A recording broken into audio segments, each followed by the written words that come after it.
একবার রাসূলুল্লাহ সাল্লাল্লাহু আলাইহি ওয়াসাল্লামকে আবু জাহাল বিদ্রূপ করে বলল, ইয়া মুহাম্মদ, তুমি তো বড়ই কুৎসিত।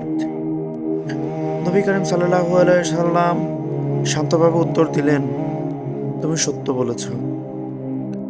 এ কথা শুনে হযরত ওমর রাদিয়াল্লাহু তাআলা আনহা বড়ই রাগান্বিত হলেন এবং তিনি প্রতিবাদ স্বরূপ বললেন, না ইয়া রাসূলুল্লাহ, আপনি তো পূর্ণিমার চাঁদের থেকেও বেশি সুন্দর।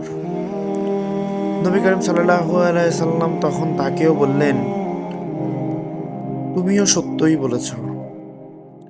এবার হযরত আবু বকর রাদিয়াল্লাহু তাআলা আনহু ব্যাপারটি লক্ষ্য করলেন এবং তিনি বললেন, ইয়া রাসূলুল্লাহ, আপনি দুজনকে সত্য বলেছ বললেন, এর রহস্য কি?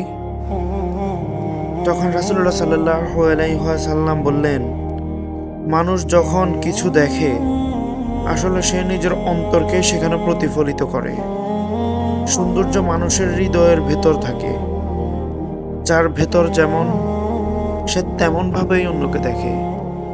সুবহানাল্লাহ। রাসূলুল্লাহ সাল্লাল্লাহু আলাইহি সাল্লাম কত সুন্দরভাবে না বুঝিয়ে দিলেন। তাহলে ভেবে দেখুন আপনার ভিতরটা কেমন, আপনার পার্শ্ববর্তী মানুষের প্রতি আপনার মনোভাব কেমন প্রকাশ পায়, আর সেটাই হলো আপনার কলব।